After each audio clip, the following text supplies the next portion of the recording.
Hello everyone, another concept వచ్చి measuring inequalities of income and it's causes. ఈరోజు మనం discuss చేస్తున్నటువంటి టాపిక్ నేమ్ వచ్చి ఇన్ఈక్వాలిటీస్ ఆఫ్ ఇన్కమ్. సమాజంలో లేదా ఈ సొసైటీలో వెల్త్ అనేది, సంపద అనేది కొద్ది మందికి మాత్రమే ఎక్కువ శాతం మంది ప్రజలకు తక్కువ సంపద అనేది ఉండడాన్ని మనం inequalities of income are redistribution of income అని కూడా మనం చెప్పుకోవచ్చు. సో మనకి ఇన్ఈక్వాలిటీస్ ఆఫ్ ఇన్కమ్ అంటే ఏమిటి, వాట్ ఆర్ ద కాజెస్, అలాగే ప్రభుత్వం ఏ రకమైనటువంటి పాలసీ డెసిషన్స్ తీసుకున్నది ఇన్ఈక్వాలిటీస్ ఆఫ్ ఇన్కమ్, ఈ ఇన్ఈక్వాలిటీస్ అనేది రెడ్యూస్ చేయడానికి గవర్నమెంట్ పాలసీస్ ఏ విధంగా ఉన్నాయి, ఎలాంటి స్టెప్స్ తీసుకున్నట్లయితే ఈ ఇన్కమ్ ఇన్ఈక్వాలిటీస్ని రెడ్యూస్ చేయొచ్చు, అలాగే ఇన్కమ్ ఇన్ఈక్వాలిటీస్ని ఎలా మెజర్ చేస్తాము అనేటటువంటి కాన్సెప్ట్ మనం ఈ క్లాస్లో చెప్పుకుందాం. సో ఫ్రెండ్స్, ఇక్కడ income inequality in India refers to the unequal distribution of wealth and income among it's citizens. దేశ సంపద అంటే ఫర్ ఎగ్జాంపుల్ నేషనల్ ఇన్కమ్ని మనం క్యాలిక్యులేట్ చేసినట్లయితే, నేషనల్ ఇన్కమ్ అనేది ప్రజలు సంపాదించేటటువంటి కొందరు వేతనాల రూపంలో వచ్చేటటువంటి ఆదాయాలు కానివ్వండి, రెంట్ రూపంలో వచ్చేటటువంటి ఇన్కమ్ కానివ్వండి, ప్రాఫిట్ రూపంలో వచ్చేటటువంటి ఇన్కమ్ కానివ్వండి, అలాగే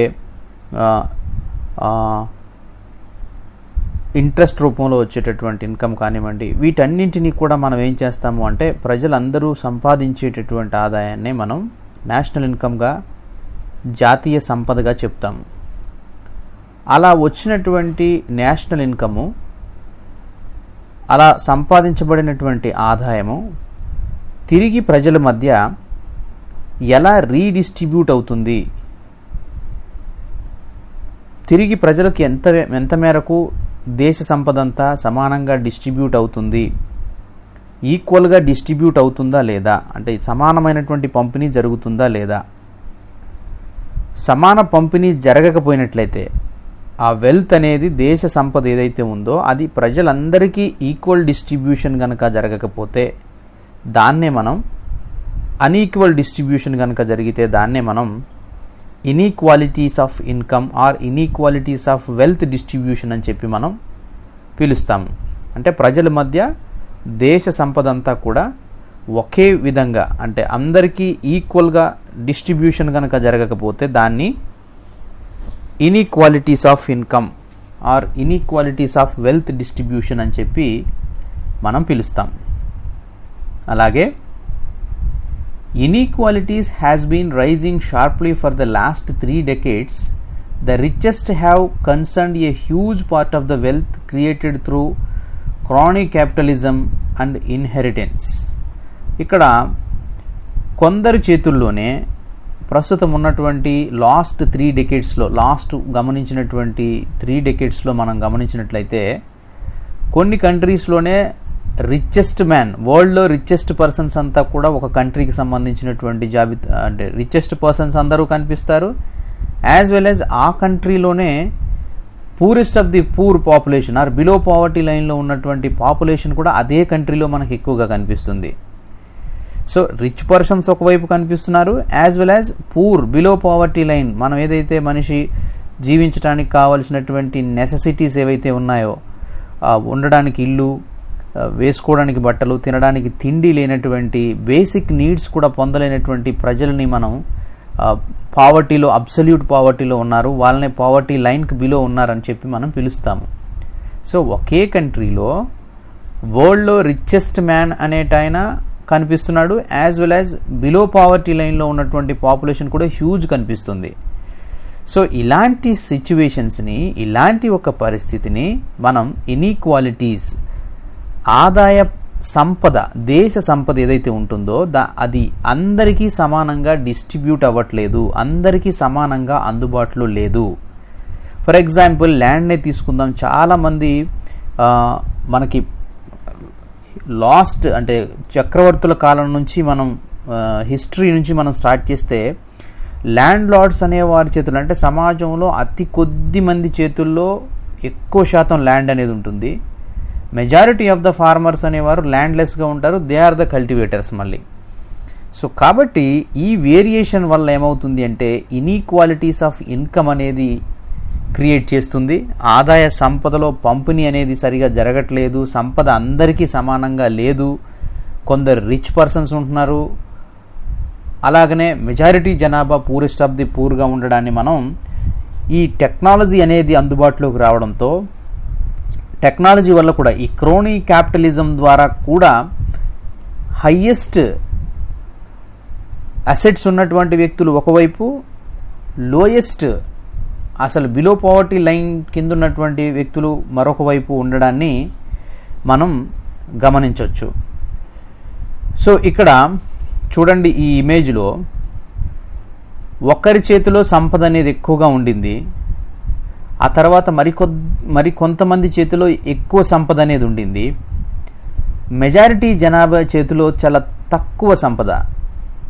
ఈ ఇమేజ్ ఏం ఇండికేషన్ ఇస్తుంది మనకి? సమాజంలో అతి కొద్ది మందికి మాత్రమే ఎక్కువ వెల్త్ లేదా అసెట్స్ అనేవి ఉన్నాయి. మెజారిటీ పాపులేషన్కి lowest wealth or lowest assets అనేది ఉండడాన్ని మనం గమనించాలి. సో ఈ విధంగా ప్రపంచంలో అన్ని దేశాలలో, దీంట్లో ఏ దేశానికి మినహాయింపు అనేది లేదు, చాలా దేశాల్లో కూడా, అన్ని దేశాల్లో కూడా ఆ నేషనల్ ఇన్కమ్ ఏదైతే ఉందో, ఆ వెల్త్ ఏదైతే ఉందో అందరికీ ఈక్వల్ డిస్ట్రిబ్యూషన్ లేకపోవడం వల్ల, సంపద సమానంగా అందరికీ పంపిణీ అవ్వకపోవడం మూలంగా ఎకానమీలో లేదా పర్టికులర్ సొసైటీలో ఇన్ఈక్వాలిటీస్ అనేవి, ఆదాయ వ్యత్యాసాలు ఉండడాన్ని మనం గమనించాలి. సో ఈ ఆదాయ వ్యత్యాసాలకు ప్రధానమైనటువంటి కారణం ఏంటి? ముఖ్యంగా ఇండియాలో ఉన్నటువంటి ఇన్ఈక్వాలిటీస్కి రీజన్స్ ఏంటి అనేది మనం వన్ బై వన్ డిస్కస్ చేస్తూ పోదాం. ఇక్కడ inequalities in the ownership of assets. For example మన కంట్రీలోనే ల్యాండ్ రిఫార్మ్స్నే తీసుకుందాం. మనకి ఎప్పుడైతే ఇండిపెండెన్స్ వచ్చిందో అంతకి పూర్వం కూడా ల్యాండ్ లార్డ్స్ సిస్టమ్ అనేది ఎక్కువగా ఉండడం, ల్యాండ్ ఎక్కువగా ఉన్నటువంటి పాపులేషన్ ఏమో చాలా తక్కువ ఉంటుంది. మెజారిటీ పాపులేషన్కి ఇండియాలో ల్యాండ్ సౌకర్యం అనేది, ల్యాండ్ ఫెసిలిటీస్ అనేవి లేవు, సొంత భూమి అనేది లేదు. సో భూములపైన హక్కులు అనేవి మెజారిటీ భాగం సమాజంలో లేదా సొసైటీలో few percentage of the population అనేది మాత్రమే హయ్యెస్ట్ ల్యాండ్ అనేది కలిగి ఉంది. అలాగే మెజారిటీ పాపులేషన్ ఏదైతే ఉందో వారికి అసలు ల్యాండ్లెస్ లేబర్స్ కానీ, ల్యాండ్లెస్ పీపుల్ కానీ ఇండియాలో చాలా ఎక్కువ. ఓనర్షిప్ రైట్స్ అన్నీ కూడా అసలు బ్రిటిష్ వారి కాలం వరకు కూడా, అంటే ప్రాచీన సమాజంలో ల్యాండ్ పైన ఓనర్షిప్ రైట్స్ అనేది ఎవరికీ లేదు. ల్యాండ్ అనేది అందరికీ సమానంగా ఉండబడింది. అంటే ప్రారంభంలో ఉన్నటువంటి ఆదివాసీల కాలంలో ల్యాండ్ సాగు చేసుకోవడానికి దేర్ ఇస్ నో బౌండరీస్. ఇది నా ల్యాండ్, అది నీ ల్యాండ్ అనుకోవడానికి బౌండరీస్ అనేవి ఉండేవి కావు. కలెక్టివ్ ఫార్మింగ్ అనేది చేసేవారు వాళ్ళు. కలెక్టివ్ ఫార్మింగ్ అందరూ కలిసి ఒక పర్టికులర్ ప్రాంతాన్ని డెవలప్ చేసుకొని వ్యవసాయం చేసుకునేవారు.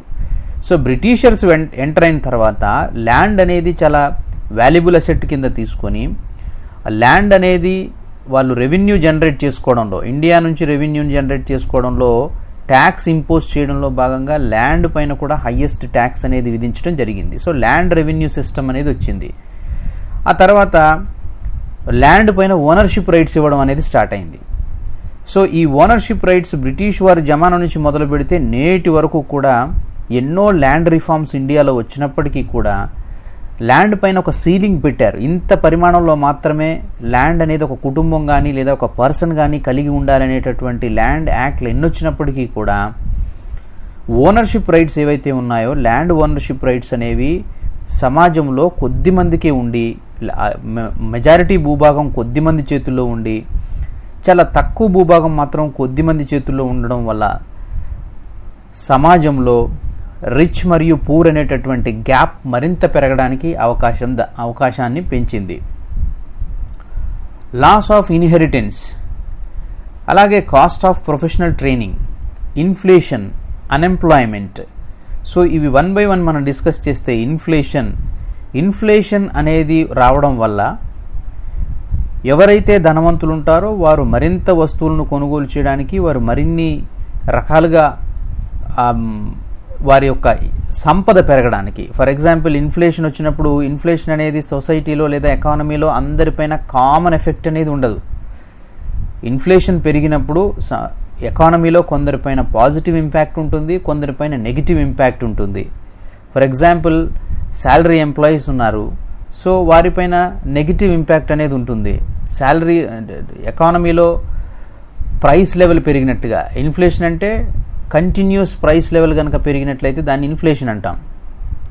సో కంటిన్యూస్ ప్రైస్ అనేది పెరిగినప్పుడు డెఫినెట్గా ఎంప్లాయీస్కి ఈ ఇన్ఫ్లేషన్ పెరిగినట్టుగా వారి యొక్క వేజెస్ పెరగవు కాబట్టి వారికి నష్టాన్ని చేకూరుస్తుంది.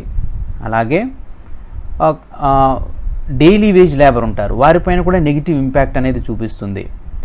అలాగే కొందరు ఎవరైతే బిజినెస్ మ్యాన్స్ ఉన్నారో, ఎవరైతే బిజినెస్ పీపుల్ ఉంటారో వారు అమ్మేటటువంటి వస్తువుల యొక్క ప్రైస్ పెరిగితే ఆటోమేటిక్గా వారిపైన ఇన్ఫ్లేషన్ అనేది చాలా పాజిటివ్ ఇంపాక్ట్ అనేది చూపిస్తుంది.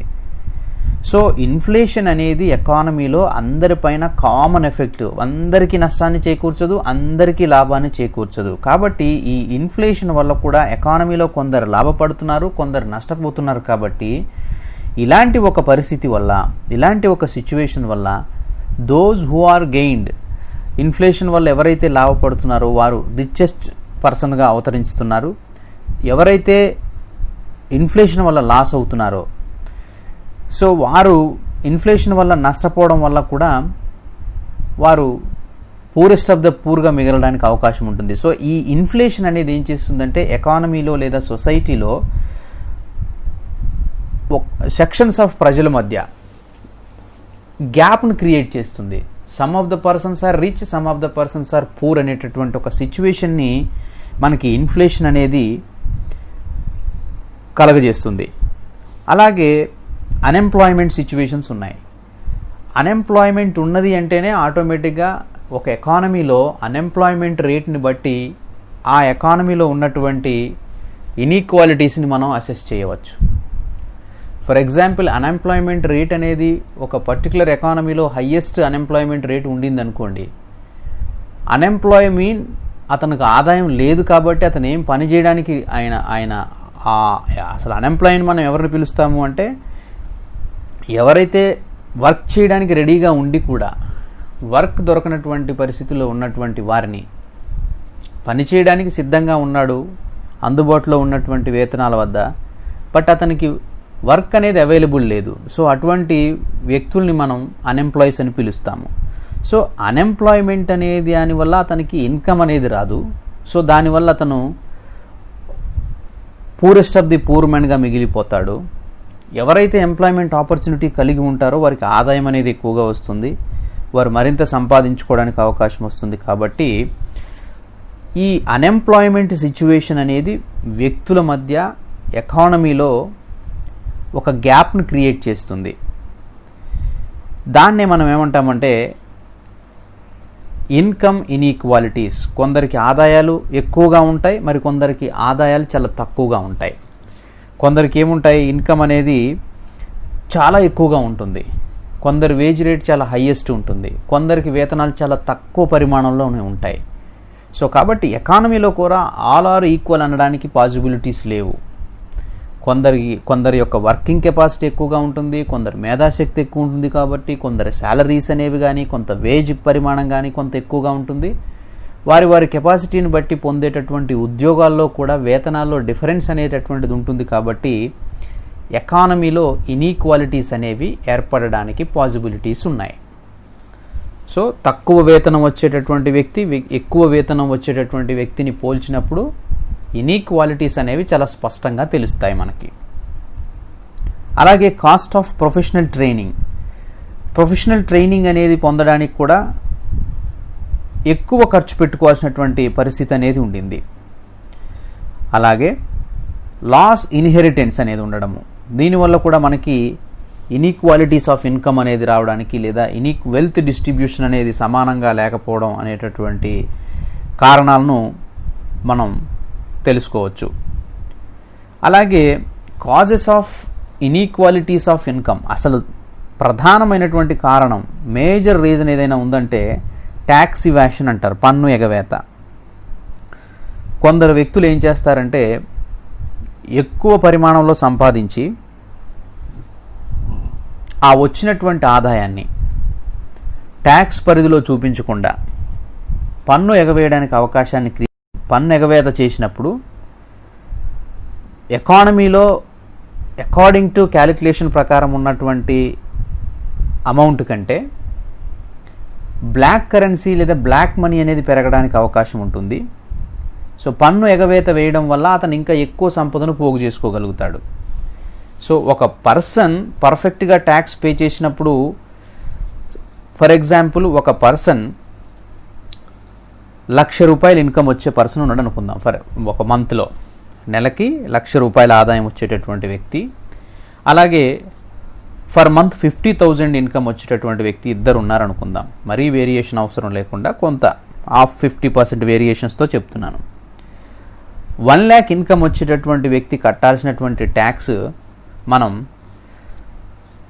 50,000 వచ్చేటటువంటి వ్యక్తి కంటే ఎక్కువగా ఉంటుంది. కానీ 1 lakh సంపాదించేటటువంటి వ్యక్తి పన్ను ఎగవేసినట్లయితే అతని ఆదాయంతో పాటు అతని పన్ను ఎగవేయడం వల్ల వచ్చినటువంటి అడిషనల్ మనీ వల్ల మళ్ళీ అతను ఇంకో అడిషనల్ అసెట్ అనేదైనా కొంటాడు.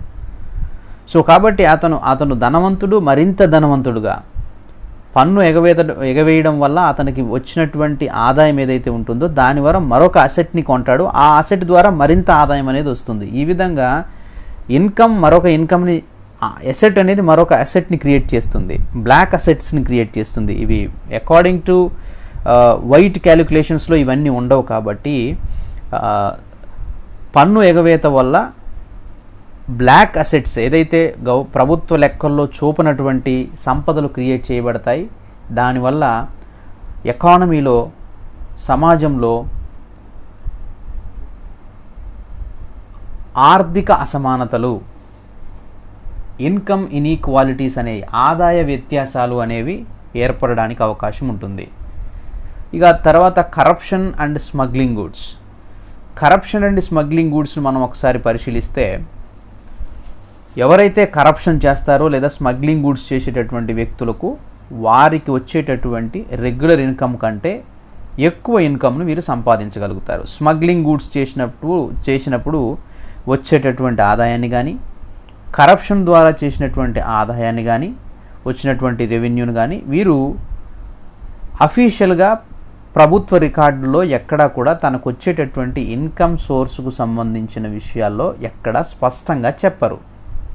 దానివల్ల వారి శాలరీ స్లిప్ ఒకవైపు ఉంటే వారి యొక్క అసెట్లు అనేవి వేరే రకంగా ఉంటాయి. వారి ఆదాయానికి వారు సంపాదించేటటువంటి ఆస్తులకు మధ్య వేరియేషన్ అనేది ఉంటుంది. ఆదాయమేమో తక్కువ ఉంటుంది, వారు సంపాదించేటటువంటి అసెట్స్ అనేవి మాత్రం ఎక్కువగా ఉంటాయి. సో దీన్నే మనం ఆదాయానికి మించినటువంటి ఆస్తులు అని చెప్పి పిలవచ్చు. సో ఇట్లా కరప్షను, స్మగ్లింగ్ అనేది చేయడం వల్ల సంపాదించినటువంటి ఇన్కమ్ ఏదైతే ఉంటుందో, సంపద ఏదైతే ఉంటుందో దాన్ని లెక్కల్లో చూపించకపోవడం వల్ల వెల్త్ అనేది క్రియేట్ అవుతుంది. ఆ వెల్త్ మరింత వెల్త్ని క్రియేట్ చేస్తుంది, బ్లాక్ వెల్త్ అనేది క్రియేట్ చేస్తుంది. బ్లాక్ వెల్త్ అంటే అది లెక్కల్లో చూపనటువంటి సంపదగా క్రియేట్ అవుతుంది. కాబట్టి సో అలా క్రియేట్ అవ్వడం వల్ల ధనవంతుడు ఎవరైతే ఉన్నారో వారు మరింత ధనవంతులుగాను, పూరెస్ట్ ఆఫ్ ది పూర్ ఎవరైతే ఉన్నారో వారు మరింత పూర్గాను, సమాజంలో ఎకానమీలో స్పష్టమైన వ్యత్యాసాలు, ఇన్కమ్ ఇన్ఈక్వాలిటీస్ అనేవి సృష్టించబడతాయి. అలాగే ఇండైరెక్ట్ ట్యాక్సెస్ ఉన్నాయి. సో ఇండైరెక్ట్ ట్యాక్స్ వల్ల ఏమవుతుంది, గవర్నమెంట్ ఇండైరెక్ట్ ట్యాక్స్ సిస్టమ్ని ఎక్కువగా ఎంకరేజ్ చేస్తే, ఇండైరెక్ట్ ట్యాక్సెస్ అంటే పన్ను పే చేసేవాడికి ప్రభుత్వానికి మధ్య డైరెక్ట్ రిలేషన్ అనేది కనిపించదు ఎక్కడ. ముఖ్యంగా ఇండైరెక్ట్ ట్యాక్స్ అనేది గూడ్స్ అండ్ సర్వీస్ సంబంధించినటువంటి వస్తువులపైనే ఎక్కువగా ఉంటుంది. సో ఇండైరెక్ట్ ట్యాక్స్ వల్ల రిచ్ మ్యాను పూర్ మ్యాను ఇద్దరూ కూడా ట్యాక్స్ బర్డెన్ అనేది సేమ్ భరిస్తారు. అంటే ఏ వస్తువు కొన్నా కూడా రిచ్ మ్యాన్ కొనుగోలు చేసిన ఒక వస్తువుని, పూరెస్ట్ ఆఫ్ ది పూర్ కొనుగోలు చేసినా కూడా ఒక వస్తువుని, దానివల్ల ఏమవుతుందంటే రిచ్ పర్సన్ కొన్నా పూర్ మ్యాన్ కొన్నా కూడా ట్యాక్స్ రేట్ అనేది సేమ్ ఉంటుంది అక్కడ. సో వారి యొక్క ఎకనామికల్ క్యాలిక్యులేషన్ని బట్టి ట్యాక్స్ అనేది ఉండదు. కాబట్టి ఈ ట్యాక్స్ అనేది వేరియేషన్ అనేది పూరెస్ట్ ఆఫ్ ది పూర్కి అలాగే రిచ్ పర్సన్కి ట్యాక్స్ రేట్లో వేరియేషన్ లేదు. కాబట్టి మనకి ఇక్కడ ఇండైరెక్ట్ ట్యాక్స్ వల్ల పూరెస్ట్ ఆఫ్ ది పూర్ ఎక్కువ ట్యాక్స్ కడుతున్నాడు, రిచ్ మ్యాన్ అనేవాడు తక్కువ ట్యాక్స్ కడతాడు. కాబట్టి పేదవాడు మరింత పేదవాడుగాను, ధనవంతుడికి ఎక్కువగా అవకాశం ఇచ్చినట్టు, ఇంకా సంపాదించుకోవడానికి వాడికి ఎక్కువ అవకాశం ఇచ్చినట్టుగా మనం కలుగుతుంది. కాబట్టి ఇద్దరి మధ్య చాలా స్పష్టమైన వ్యత్యాసంతో కూడినటువంటి, చాలా స్పష్టమైన వేరియేషన్తో కూడినటువంటి సమాజం ఏర్పడుతుంది. దానివల్ల ఎకానమీలో లేదా సొసైటీలో ఇన్కమ్ ఇన్ఈక్వాలిటీస్ అనేటటువంటివి ఏర్పడతాయి. ప్రోగ్రెసివ్ ట్యాక్స్ అనేవి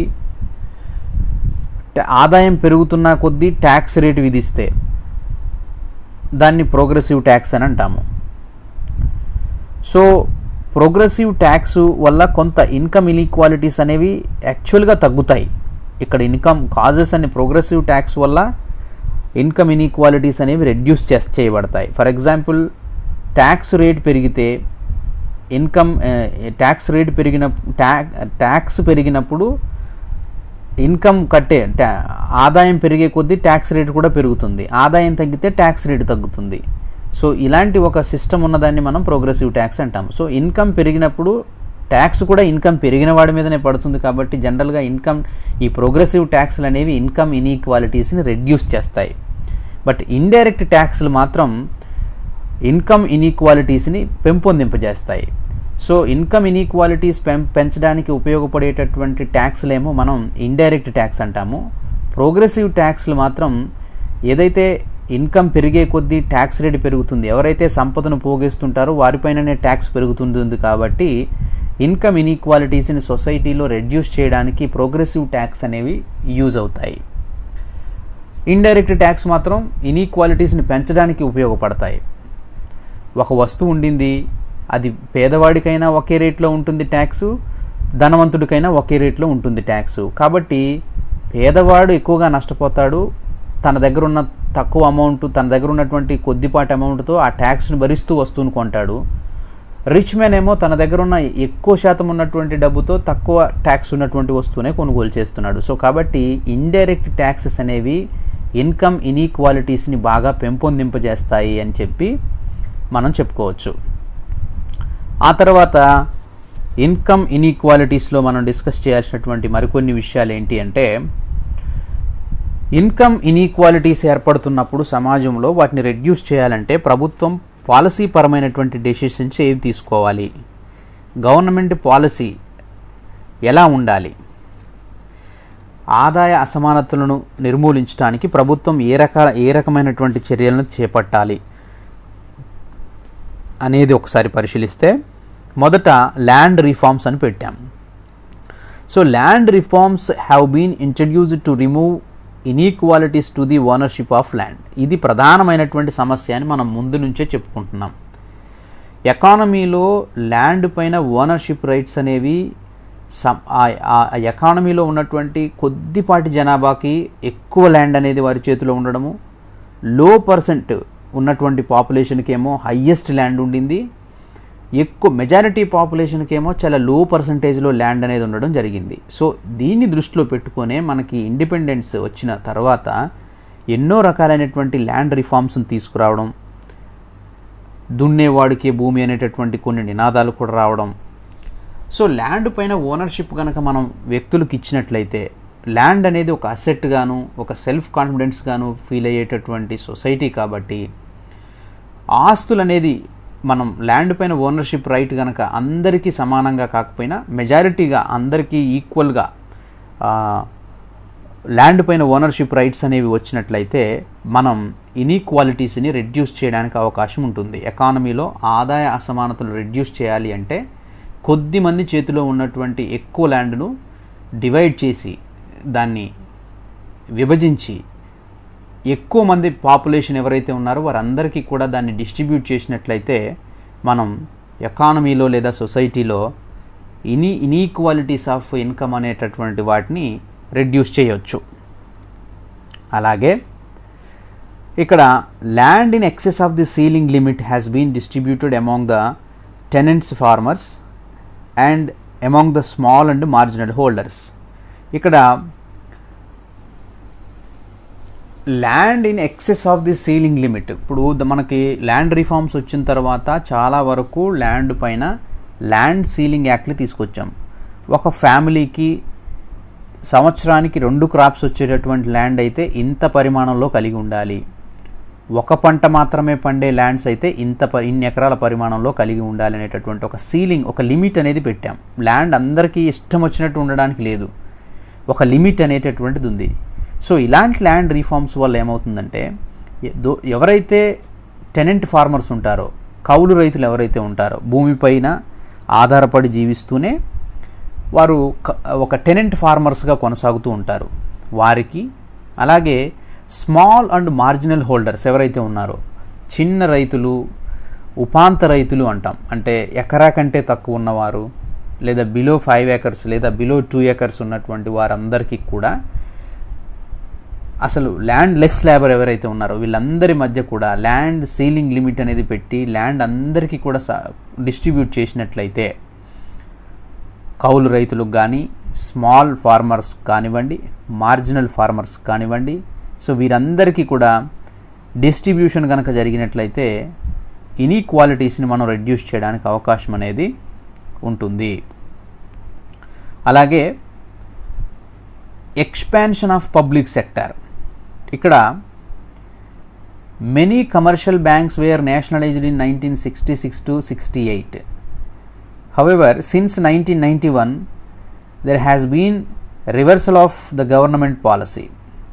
మొదట ప్రభుత్వం యొక్క పాలసీలన్నీ కూడా 1991 వరకు మనం చాలా క్లాస్లో, యూట్యూబ్ క్లాస్లో చాలా వరకు నేను ఈ పాయింట్ స్ట్రెస్ చేయడం జరిగింది. ఈ క్లాస్లోనే కాకుండా చాలా క్లాసుల్లో మనం దీన్ని స్పెసిఫిక్గా స్ట్రెస్ చేశాం. ఎస్పెషల్లీ ఇండస్ట్రియల్ పాలసీ, పారిశ్రామిక విధాన తీర్మానాలు భారతదేశంలో తీసుకున్నటువంటి పారిశ్రామిక ఇండస్ట్రియల్ పాలసీస్ ఏవైతే ఉన్నాయో అది 1991లో పివి నరసింహారావు గారు prime minister, Manmohan Singh finance మినిస్టర్గా ఉండగా ఈ 1991లో ఒక ఇండస్ట్రియల్ పాలసీ అనేది తీసుకున్నారు.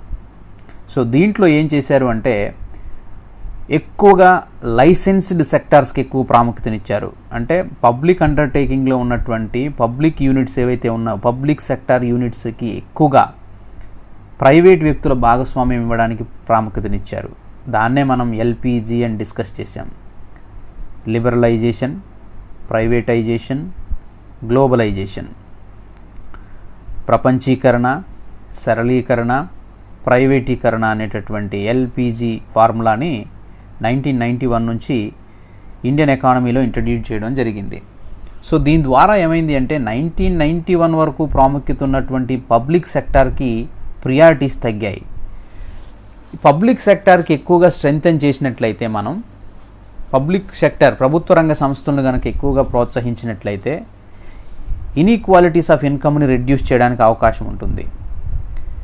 ఫర్ ఎగ్జాంపుల్ 14 బ్యాంకులను లేదా 14 బ్యాంక్స్ని ప్రైమ్ మినిస్టర్ ఇందిరాగాంధీ గారు నేషనలైజేషన్ చేసిన తర్వాత ఈ లోన్ ఫెసిలిటీస్ కానీ, అకౌంట్స్ తీయడం కానీ, బ్యాంకింగ్ యాక్టివిటీస్ అన్నీ కూడా పూరెస్ట్ ఆఫ్ ది పూర్ వరకు కూడా వెళ్ళడం జరిగింది. బికాజ్ గవర్నమెంట్ సెక్టార్లో బ్యాంక్స్ అనేవి రావడం వల్ల గవర్నమెంట్ పబ్లిక్ వెల్ఫేర్ దృష్ట్యా మండల్ లెవెల్లోనూ, విలేజ్ లెవెల్లోనూ ఈ బ్యాంక్స్ని అపాయింట్ చేయడము, బ్యాంక్స్ని ఎస్టాబ్లిష్ చేయడము, బ్యాంకుల యొక్క ఏవైతే ఉంటాయో బ్రాంచెస్ అనేవి రూరల్ వరకు తీసుకెళ్లడం వల్ల పబ్లిక్లో లేదా ప్రజల్లో బ్యాంకింగ్ యాక్టివిటీస్ని పెంపొందించడము, వారికి లోన్స్ ఇవ్వడము, అసెట్స్ వారికి ఫైనాన్షియల్ అసిస్టెన్స్ అనేది ఇవ్వడానికి ప్రయత్నం చేశాయి. తర్వాత 1991 నుంచి చాలా వరకు బ్యాంకులు ప్రైవేట్ సెక్టర్లో ఉన్నటువంటి బ్యాంక్స్లో చాలా వరకు కూడా ఎక్కువ లోన్లు తీసుకోవడము, అలాగే విదేశాలకు వెళ్ళిపోవడము పరిస్థితులు మనకి ఈ మధ్య కాలంలో ఎక్కువగా చూస్తున్నాం. సో దీనివల్ల ఏమవుతుంది అంటే ప్రైవేట్ సెక్టార్ని ప్రోత్సహించినప్పుడు కొందరు వ్యక్తులు అసెట్స్ని ఎక్కువగా కూడబెట్టుకోవడము, బ్యాంకు మోసాల ద్వారా మరింత సంపదను పోగేసుకోవడం లాంటివి జరిగి ఇన్ఈక్వాలిటీస్ని పెంచడానికి దోహదం చేసినటువంటి విషయాలుగా మనం గమనించాలి.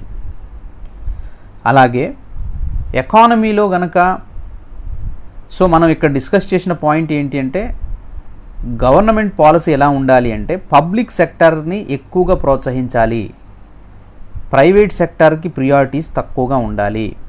పబ్లిక్ సెక్టార్కి ఎక్కువగా ప్రియారిటీ ఇచ్చినప్పుడు మాత్రమే ఇన్కమ్ ఇన్ఈక్వాలిటీస్ అనేవి రెడ్యూస్ చేయబడతాయి అనేది మనం కన్క్లూజన్లో చెప్పుకోవాల్సినటువంటి పాయింట్.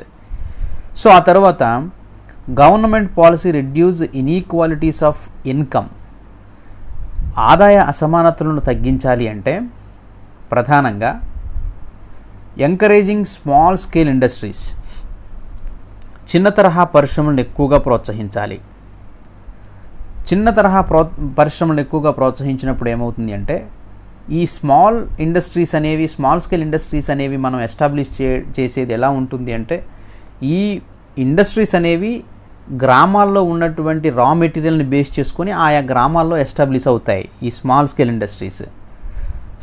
స్కేల్ ఇండస్ట్రీస్ని కనుక గవర్నమెంట్స్ ఎంకరేజ్ చేసినట్లయితే ఇవి ఎక్కువగా ఎస్టాబ్లిష్ అయితే ఆయా ప్రాంతాల్లో ఉన్నటువంటి ఈ పీపుల్ ఎవరైతే ఉన్నారో, పబ్లిక్ ఎవరైతే ఉన్నారో వారికి ఎంప్లాయ్మెంట్ ఆపర్చునిటీస్ అనేవి దొరుకుతాయి.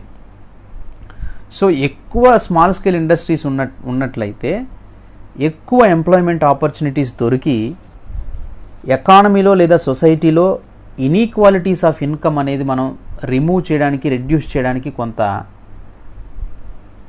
అవకాశం అనేది దొరుకుతుంది.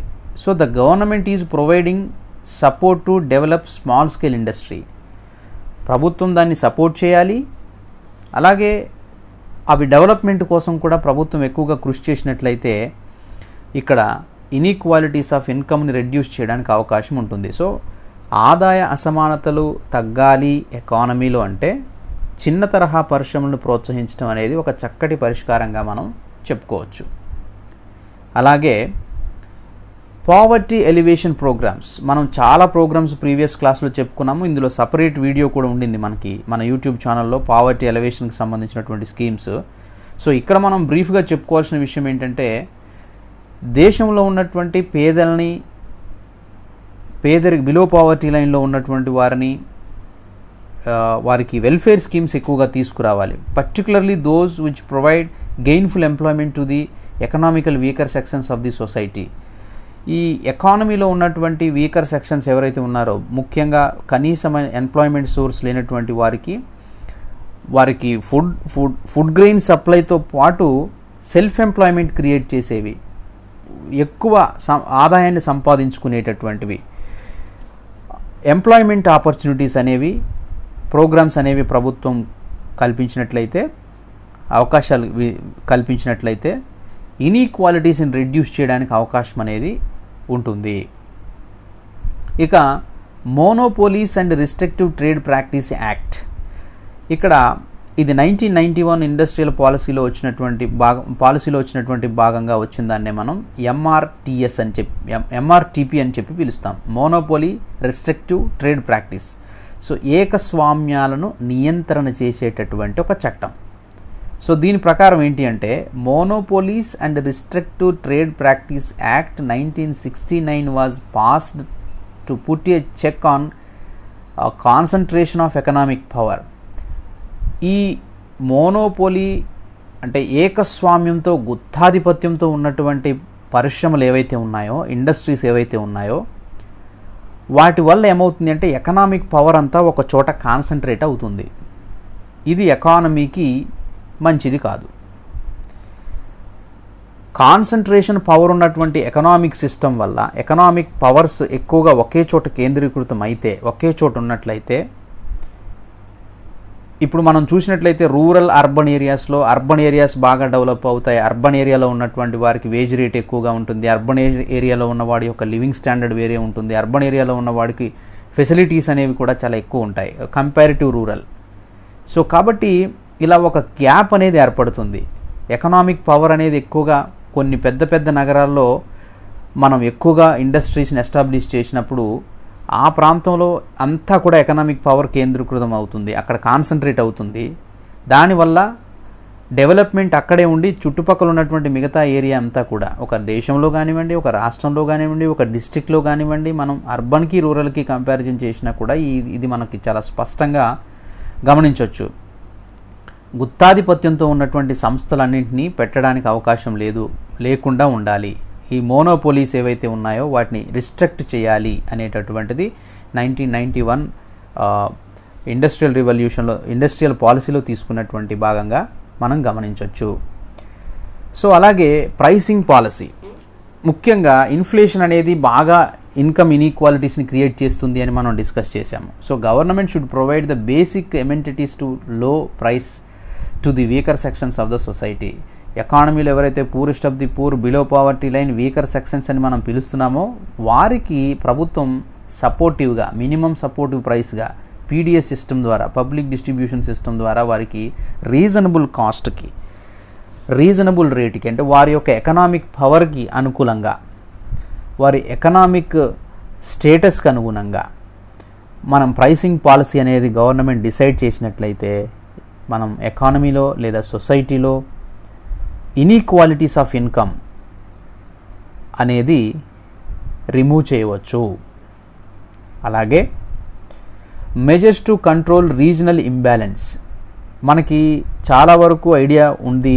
రీజనల్ ఇంబ్యాలెన్సెస్ వల్ల, ప్రాంతీయ అసమానతల వల్ల ఎన్నో రకాలైనటువంటి పొలిటికల్ డిస్టర్బెన్సెస్ రావడాన్ని కూడా మనం గమనించాం. So measures to correct regional imbalances అని అంటే development of forward and backward linkages in those backward reasons, especially regional inequalities, regional imbalance అనేది ఏర్పడుతున్నప్పుడు, ప్రాంతీయ అసమానతలు వస్తున్నప్పుడు, ఒక ప్రాంతంలో ఎకనామిక్ పవర్ అంతా కాన్సన్ట్రేట్ అవుతూ దాని యొక్క ప్రభావాలు, దాని యొక్క నెగిటివ్ ఎఫెక్ట్స్ అనేవి మిగతా ప్రాంతాలపైన పడుతున్నప్పుడు రీజనల్ ఇంబ్యాలెన్సెస్ అనేవి ఏర్పడతాయి. డెవలప్ అయిన ప్లేస్ మరింత డెవలప్ అవుతుంది, వెనుకబడినటువంటి గ్రామాలు మరింత వెనుకబడిపోతూ ఉంటాయి. సో ఈ రీజనల్ ఇంబ్యాలెన్స్ని మనం అరికట్టాలి అంటే, ఈ రీజనల్ ఇంబ్యాలెన్స్ అనేది లేకుండా చేయాలి అంటే ఫార్వర్డ్ బ్యాక్వర్డ్ లింకేజెస్ ఉన్నటువంటి ఇండస్ట్రీస్ని ఎక్కువగా ఏర్పాటు చేయాలి. ఫర్ ఎగ్జాంపుల్ స్టీల్ ప్లాంట్ లాంటివి ఉన్నాయి. వాటిని ఎస్టాబ్లిష్ చేసినట్లయితే స్టీల్ అనేది ఫార్వర్డ్ లింకేజ్, ఒక పరిశ్రమ నుంచి ఒక స్టీల్ ఇండస్ట్రీని మనం ఏర్పాటు చేస్తే ఆ స్టీల్ ఇండస్ట్రీ డెవలప్ అవుతుంది. ఆ స్టీల్ తయారవడం ద్వారా దాని నెక్స్ట్ ఇండస్ట్రీ కూడా డెవలప్ అవుతుంది, అంటే కన్స్ట్రక్షన్ ఫీల్డ్ డెవలప్ అవుతుంది. ఈ స్టీల్ తయారు కావడానికి కావాల్సినటువంటి బ్యాక్వర్డ్ ఇండస్ట్రీస్ ఏవైతే ఉన్నాయో, ముఖ్యంగా స్టీల్ యొక్క రా మెటీరియల్ని వెలికి తీసేటటువంటి ఇండస్ట్రీ డెవలప్ అవుతుంది. సో ఒక స్టీల్ ప్లాంట్ని కనుక ఏర్పాటు చేస్తే దాని ముందు పరిశ్రమ డెవలప్ అవుతుంది, దాని మీద ఆధారపడి ఉండేటటువంటి మిగతా దాన్ని తయారు చేయడానికి కావాల్సినటువంటి మరో పరిశ్రమ కూడా అభివృద్ధి చెందడానికి అవకాశం ఉంటుంది. సో కాబట్టి ముఖ్యంగా గవర్నమెంట్ ఫోకస్ చేయాల్సినటువంటి విషయాలు ఏంటి అంటే ఫార్వర్డ్ బ్యాక్వర్డ్ లింకేజెస్ ఉన్నటువంటి డెవలప్మెంట్ మోడల్ని, డెవలప్మెంట్ విషయాలని తీసుకొచ్చినట్లయితే, ఎస్పెషల్లీ బ్యాక్వర్డ్ ఏరియాలో కనుక ఇటువంటివి తీసుకొచ్చినట్లయితే ఫార్వర్డ్ ఏరియాలతో పాటు ఇవి కూడా డెవలప్ అవుతూ ఎకానమీలో ఇన్ఈక్వాలిటీస్ అనేవి రెడ్యూస్ చేయడానికి అవకాశం అనేది ఉంటుంది. ఆ తర్వాత economic inequalities and 5 years plans, మనకి తెలుసు సుమారుగా 1951 నుంచి 2014 వరకు 12 5-year ప్లాన్స్ అనేవి మనం 12 పంచవర్ష ప్రణాళికలు అనేవి మనం అమలు జరుపుకున్నాం. సో ఈ ప్లాన్లలో ఎన్నో రకాలైనటువంటి ఎంప్లాయ్మెంట్ జనరేషన్ చేసేటటువంటి ప్రోగ్రామ్స్ అవనివ్వండి, పావర్టీ ఎలివేషన్కి సంబంధించినటువంటి ప్రోగ్రామ్స్ అవనివ్వండి, వీటన్నింటి ద్వారా economic growth with social justice has been one of the most important objective of 5-year plan in India. మన యొక్క ప్లానింగ్ సిస్టంలోనే ఒక ఆబ్జెక్టివ్ని పెట్టుకున్నాము. సోషల్ జస్టిస్ అనేది ఉండాలి. డెవలప్మెంట్లో ఎలా ఉండాలంటే ఎకానమీలో ఉన్నటువంటి అన్ని సెక్షన్స్ వారి యొక్క డెవలప్మెంట్కి ఇంపార్టెన్స్ అనేది ఇవ్వాలి అనేటటువంటి ఒక ప్రియారిటీ ఉండింది. సో దాని ద్వారా ఈ ప్రియారిటీ ఇవ్వడం ద్వారా మనం ఎకనామిక్ ఇన్ఈక్వాలిటీస్ అనేవి కొంత రిడ్యూస్ చేసుకోవడానికి ప్రయత్నం జరగడం జరిగింది. సో ఫ్రెండ్స్, అలాగే మెజర్స్ ఆఫ్ ఇన్ఈక్వాలిటీస్, అసలు ఆదాయ అసమానతలను ఎలా కొలుస్తాము అంటే, దేశంలో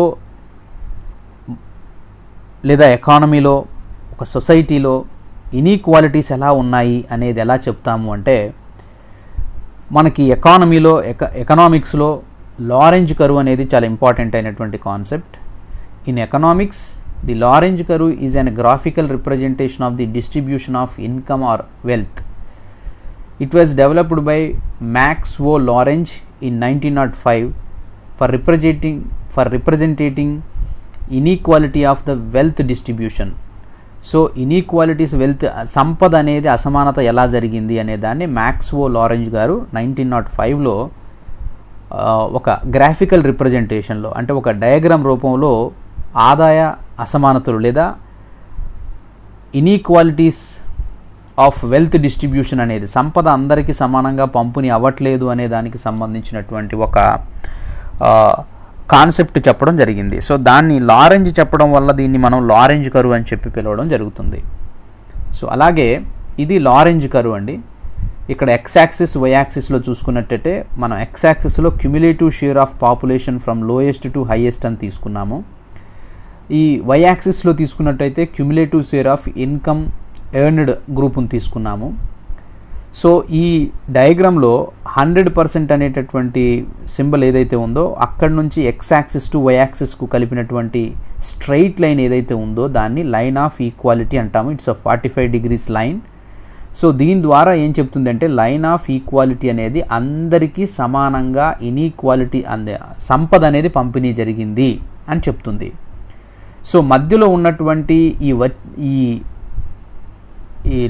లైన్ ఏదైతే ఉందో, ఏ అనేటటువంటి షేడెడ్ ఏరియాలో ఉన్నటువంటి లారెంజ్ కర్వ్ అని చెప్పి మనం పిలిచాం. లైన్ ఆఫ్ ఈక్వాలిటీకి కింద ఉన్నటువంటి మరో రేఖను మనం లారెంజ్ కర్వ్ అంటాం. సో లారెంజ్ కర్వ్ అనేది లైన్ ఆఫ్ ఈక్వాలిటీకి కొంచెం దూరంగా ఉండింది కాబట్టి సొసైటీలో ఇన్ఈక్వాలిటీస్ ఉన్నాయి అని చెప్తుంది. అదే లారెంజ్ కర్వ్ ఇలా కాకుండా లైన్ ఆఫ్ ఈక్వాలిటీకి దగ్గరగా వెళ్తేనేమో ఏ పర్టికులర్ గ్రూప్, ఏ కంట్రీ యొక్క ఇన్ఈక్వాలిటీస్ అయితే మనం మెజర్ చేస్తున్నామో, ఇక్కడ సింపుల్ లారెంజ్ వక్రరేఖ లైన్ ఆఫ్ ఈక్వాలిటీకి దగ్గరగా వెళ్తే ఇన్ఈక్వాలిటీస్ అనేవి తగ్గుతున్నట్లు లెక్క. లారెంజ్ కర్వ్ అనేది లైన్ ఆఫ్ ఈక్వాలిటీ నుంచి డిస్టెన్స్ వస్తే, ఇంకా దూరంగా జరిగితే ఇన్ఈక్వాలిటీస్ అనేవి ఎక్కువగా ఉన్నాయని అర్థం. సో మనం లారెంజ్ కర్వ్ని క్యాలిక్యులేట్ చేసేటటువంటి ఫార్ములాను కూడా చెప్పాము, డిస్కస్ చేశాము. ఎవరైనా మరింత ఫోకస్డ్గా లారెంజ్ కర్వ్ని గురించి తెలుసుకోవాలి అనుకుంటే దాని గురించి సపరేట్ టాపిక్ నేను ఒక వీడియో చేశాను. దాన్ని లారెంజ్ కర్వ్ అనేటటువంటి వీడియో ఒకటి ఉండింది. దాన్ని మరింత స్పష్టంగా విత్ క్యాలిక్యులేషన్స్తో బోర్డు మీద ఎక్స్ప్లెయిన్ చేశాను. దాన్ని డీటెయిల్డ్గా చూడొచ్చు. తర్వాత లారెంజ్ వక్రరేఖతో పాటు గినీ కోఎఫిషియంట్ అనేటటువంటి దాని ద్వారా కూడా మనం ఇన్కమ్ ఇన్ఈక్వాలిటీస్ని మెజర్ చేస్తాం. The Gini index or Gini coefficient is a statistical measure of distribution developed by the Italian statistician Corrado Gini in 1912. Corrado Gini 1912వ సంవత్సరంలో ఈయన ఇటాలియన్ స్టాటిస్టిషియన్. సో వీరు స్టాటిస్టికల్ మెజర్ ఆఫ్ డిస్ట్రిబ్యూషన్ అనేది income wealth డిస్ట్రిబ్యూషన్కు సంబంధించినటువంటి ఒక statistical రిప్రజెంటేషన్గా దీన్ని చెప్పవచ్చు. సో గినీ కోఎఫిషియంట్ని ఒకసారి చూస్తే, it is used as a measure of economic inequality, measuring economic distribution or less commonly wealth distribution among a population. So ఈ విధంగా ఇన్ఈక్వాలిటీస్ని, అలాగే ఇన్కమ్ డిస్ట్రిబ్యూషన్ని, అలాగే వెల్త్ డిస్ట్రిబ్యూషన్ ఎలా ఉంటుంది, ప్రజల మధ్య ఎలా డిస్ట్రిబ్యూట్ అయ్యింది అనేటటువంటి దాన్ని తెలిపేటటువంటి దాన్ని మనం గినీ కోఎఫిషియంట్ అని చెప్పి పిలుస్తాం. సో గినీ కోఎఫిషియంట్ అనేది 0 to 1 మధ్య ఉంటుంది. కోఎఫిషియంట్ వాల్యూ అనేది 0 నుంచి 1 మధ్యలో ఉంటుంది. సో 0 రిప్రజెంటేటింగ్ ఏం చెప్తుందంటే పర్ఫెక్ట్ ఈక్వాలిటీ, ఆ సమాజంలో ఆదాయ అసమానతలు లేవు అనేది చెప్తుంది. 1 రిప్రజెంటేటివ్ ఏం చెప్తుందంటే, ఒకటి పర్ఫెక్ట్ ఇన్ఈక్వాలిటీ అంటే ఖచ్చితమైనటువంటి అసమానతలు అనేవి ఉన్నాయి అని చెప్తాయి. సో ఫ్రెండ్స్, మీరు గినీ కోఎఫిషియంట్ గురించి కానీ లారెంజ్ వక్రరేఖ గురించి కానీ తెలుసుకోవాలి అనుకున్నప్పుడు ఈ రెండింటి క్లాసుల పైన సపరేట్ వీడియోస్ అనేవి స్పెసిఫిక్గా ఈ గినీ కోఎఫిషియంట్ మీద మరియు లారెంజ్ కర్వ్ పైననే వీడియో అనేది మన అకాడమిక్ డిస్కషన్స్లో ఉండింది. సో కాబట్టి దీన్ని మరింత లోతుగా తెలుసుకోవాలి అనుకునేవారు ఆ వీడియోని చూస్తే సరిపోతుంది. సో ఫ్రెండ్స్, ఇది ఇవాల్టి ఇన్కమ్ ఇన్ఈక్వాలిటీస్ ఏ కారణాల వల్ల ఏర్పడుతున్నాయి, వాటిని రిమూవ్ చేయాలంటే ఎలాంటి పాలసీ డెసిషన్స్ ఉండాలి, అలాగే ఇన్కమ్ ఇన్ఈక్వాలిటీస్ని మనం వేటి ద్వారా తెలుసుకుంటున్నాము. లారెంజ్ కర్వ్ అనే దాని ద్వారా ఇన్కమ్ ఇన్ఈక్వాలిటీస్ని మెజర్ చేయవచ్చు. అలాగే గినీ కోఎఫిషియంట్ ద్వారా కూడా మనం ఇన్కమ్ ఇన్ఈక్వాలిటీస్ అనేవి తెలుసుకోవచ్చు. సో ఫ్రెండ్స్, ఇది ఇవాల్టి ఇన్కమ్ ఇన్ఈక్వాలిటీస్ అనేటటువంటి concept. Thank you for watching. Do subscribe academic discussions channel. Thank you for watching.